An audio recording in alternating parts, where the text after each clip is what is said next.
तो दोस्तों आराम से बैठ जाएं और इस वीडियो को आखिर तक पूरा जरूर देखें, क्योंकि आज हम आपके लिए लेकर आए हैं रोजमर्रा इस्तेमाल होने वाली चीज़ों और प्रोडक्ट्स को फैक्ट्री में कैसे तैयार किया जाता है। तो चलिए शुरू करते हैं। Sugar making process. शुगर बनाने के लिए सबसे पहले खेतों में से गन्ने को काटा जाता है और फिर इन्हें ट्रकों में लोड करके शुगर मिल तक लाया जाता है। फिर इन गन्नों को एक कटिंग मशीन के नीचे रख दिया जाता है, जहां इन गन्नों को छोटे छोटे टुकड़ों में काट दिया जाता है। फिर इन टुकड़ों को पानी के कंटेनर में धोया जाता है। अच्छी तरह से धोने के बाद इन गन्नों को एक क्रशिंग मशीन से गुजारा जाता है। यहाँ ये मशीन इन गन्नों को क्रश करते हुए छोटे छोटे टुकड़ों में तब्दील कर देती है। इसके बाद आप देख सकते हैं कि ये गन्ना बिल्कुल पतले पतले रेशों में कन्वर्ट हो जाता है। फिर इस गन्ने को कन्वेयर के थ्रू जूस निकालने वाली मशीन तक ले जाया जाता है। यहाँ इन गन्नों को मल्टीपल रोलर्स के दरमियान से गुजारा जाता है, जहाँ अच्छे से इनका पूरा जूस निकाल लिया जाता है। अब इस गन्ने के जूस को अलग कंटेनर में इकट्ठा कर लिया जाता है। फिर इस गन्ने के जूस में सल्फर डाइऑक्साइड मिलाया जाता है। इस केमिकल की वजह से चीनी के दाने क्रिस्टल शक्ल में आ जाते हैं। इसके बाद इसमें लाइन पाउडर मिलाया जाता है। लाइन पाउडर मिलाने के बाद इस जूस को कुछ घंटों तक यूं ही छोड़ दिया जाता है। ये लाइन पाउडर गन्ने के जूस में मौजूद इम्प्योरिटीज को कंटेनर की निचली सतह पर बिठा देता है। फिर ऊपर बचे इस खालिज जूस को आगे इवेपोरेटर में भेजा जाता है, जहां इसे काफी हाई टेम्परेचर पर गर्म किया जाता है, जिससे इसका पानी इवेपोराइज हो जाता है और इसमें शुगर का खालिज सिरप बचता है। आहिस्ता आहिस्ता ये गाढ़ा होते जाता है और इसमें चीनी के क्रिस्टल बनने लगते हैं। फिर इस सिरप को स्टीम से गर्म किया जाता है, जिससे इसका बचा कुचा मॉइस्चर हट जाता है और ये चीनी के क्रिस्टल्स इस कंटेनर की दीवार के ऊपर चिपकते जाते हैं। फिर इन चीनी के दानों को पानी के प्रेशर की मदद से वॉश किया जाता है, जिससे ये सफेद क्रिस्टल की शक्ल में आ जाते हैं। फिर यह चीनी बनकर पूरी तरह से तैयार हो जाती है। फिर चीनी के दानों को अलग अलग छोटी छलनी से छान लिया जाता है और इस तरह से इसमें 2 से 3 अलग अलग साइज वाली चीनी तैयार हो जाती है और इसमें सबसे बारीक वाला हिस्सा शुगर पाउडर बन जाता है। इसके बाद इस चीनी को बड़े बड़े पैकेट्स में पैक करके मार्केट में भेज दिया जाता है। Tomato ketchup making. Tomato ketchup आजकल हर फास्ट फूड में इस्तेमाल होने वाली चीज़ है। इसके बगैर तो फास्ट फूड इंडस्ट्री खोखली है। तो आइए जानते हैं कि फैक्ट्री में इसे बनाया कैसे जाता है। टमाटो केचप बनाने के लिए सबसे पहले टमाटो के खेतों में बड़े पैमाने पर टमाटर्स को हार्वेस्ट किया जाता है। इसके लिए बड़ी बड़ी हार्वेस्टिंग मशीनों का इस्तेमाल किया जाता है। ये ऑटोमेटिक मशीनें टमाटर्स को डायरेक्ट ही जमीन से काट कर इन्हें कन्वेयर के जरिए अंदर कंटेनर में लेती जाती हैं और यहाँ अंदर लगी फिल्टर मशीनें टमाटर्स को इनके पौधों से सेपरेट करते हुए इसमें से टमाटर्स को अलग कर देती हैं और इसे टमाटर को ये अलग कंटेनर में इकट्ठा करती चली जाती हैं। जब ये मशीन टमाटर के पूरे पौधे को काटती है तो इसमें कच्चे और पके सभी तरह के टमाटर आ जाते हैं। इसीलिए फिर एक और ऑटोमेटिक स्कैनर के जरिए इसमें कच्चे टमाटर को इनमें से फिल्टर किया जाता है।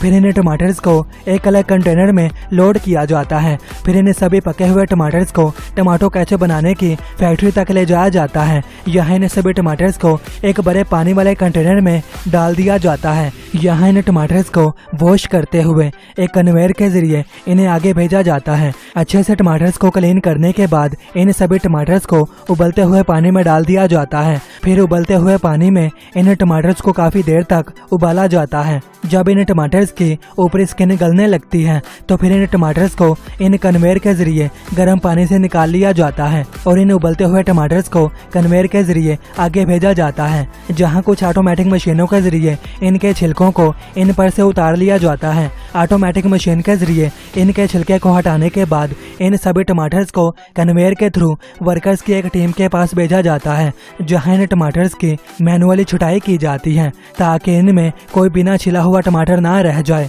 इसके बाद इन सभी टमाटर्स को फिर एक और कन्वेयर पर डालकर आगे एक मिक्सिंग मशीन तक पहुंचा दिया जाता है। यहाँ ये मशीनें इन टमाटर्स को क्रश करके इनका सॉस बनाती है और यहीं पर इनमें कुछ ज़रूरी इंग्रेडिएंट्स और प्रिजर्वेटिव भी मिला दिया जाते हैं, जो कि इसके टेस्ट के साथ इसकी लाइफ को भी बढ़ा देते हैं। Honey extraction process. शहद बनाने के लिए सबसे पहले सही जगह का चुनाव किया जाता है। ये जगह फूलों या फलों के आसपास होती है। यहाँ सबसे पहले शहद के कई सारे बॉक्सेस को रख दिया जाता है। इन बॉक्सेस के अंदर कई सारे मधुमक्खियों के आर्टिफिशियल छत्ते होते हैं। फिर इन खाली छत्तों में पालतू मधुमक्खियों को छोड़ दिया जाता है।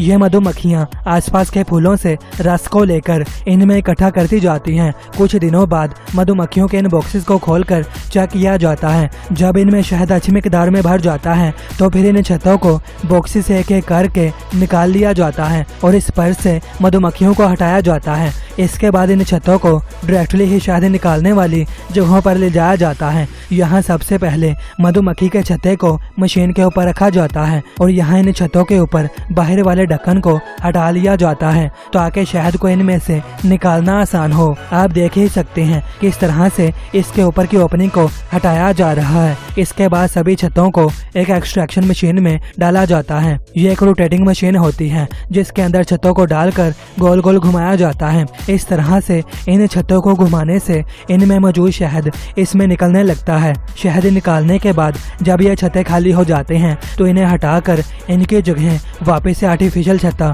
लगा दिया जाता है और फिर इसे मधुमक्खियों के बॉक्स में डाल दिया जाता है। इस तरह से मधुमक्खियां पालने से काफी जल्दी और काफी ज्यादा क्वांटिटी में शहद को हासिल कर लिया जाता है और फिर इकट्ठा हुए इस शहद को ऑटोमेटिक मशीन के जरिए अलग अलग साइज के कांच के जार में भरकर मार्केट में भेज दिया जाता है। Jaggery making. जैगरी यानी कि गुड़ बनाने के प्रोसेस में तकरीबन शुगर बनाने के प्रोसेस जैसी ही होती है। इसमें भी गन्नों को खेतों से काटकर इन्हें ट्रकों में लोड करके फैक्ट्री तक ले जाया जाता है। यहाँ इन गन्नों को डायरेक्टली जूसिंग मशीन में डाल दिया जाता है जहाँ इन गन्नों का जूस निकाल लिया जाता है। इसके बाद इसमें से निकलने वाले जूस को एक छलनी से छानते हुए एक अलग कंटेनर में जमा कर लिया जाता है और जूस निकालने के बाद गन्ने के छिलके को एक अलग जगह पर धूप में सुखा लिया जाता है और फिर इस गन्ने के जूस को एक बड़े कंटेनर में ले लिया जाता है जहां इसे आग के ऊपर पकाया जाता है। आपको बता दें इस गन्ने के जूस को पकाने में जो ईंधन लगता है इसमें इसी के छिलके को सूखने के बाद जलाकर इस्तेमाल किया जाता है। जब ये गन्ने का रस उबलने लगता है तो इसमें ऊपर की तरफ इम्प्योरिटीज जमा होने लगती हैं। इस गंदगी को कुछ वर्कर्स के जरिए बड़े चमचों में भरकर अलग किया जाता है। यह प्रोसेस कई घंटों तक की जाती है जब तक कि इसकी पूरी इम्प्योरिटीज खत्म ना हो जाएं। ऐसा करते हुए इसमें गन्ने का रस गाढ़ा और खालिश होते जाता है। फिर इस बचे हुए खालिश गन्ने के रस में थोड़ा सा बेकिंग सोडा मिलाया जाता है। बेकिंग सोडा से इसे पकाने से इसकी कास्टिंग गाढ़ी होती जाती है। ऐसे ही कुछ देर तक पकाने के बाद जब इसकी कंसिस्टेंसी बिल्कुल सही हो जाती है तो फिर इसे कुछ घंटों तक यूं ही ठंडा होने के लिए छोड़ दिया जाता है। इसके बाद यह गुड़ बनकर तैयार हो जाता है। फिर इसे अलग कंटेनर में ले लिया जाता है। अलग कंटेनर में लेने के बाद इस लिक्विड को अलग अलग शेप और साइज के कंटेनर में भर दिया जाता है। इस तरह से इस सारे गुड़ को इन छोटे छोटे बर्तनों में जमा कर दिया जाता है और फिर इन बर्तनों में ठंडा हो जाने के बाद इन्हें अलग कर लिया जाता है, जिसके बाद ये गुड़ मार्केट में बेचने के लिए पूरी तरह से तैयार हो जाता है। अगर आपको ये वीडियो ज़रा भी अच्छा लगा तो इसे लाइक शेयर और चैनल को सब्सक्राइब करना बिल्कुल ना भूलें। वीडियो देखने का शुक्रिया।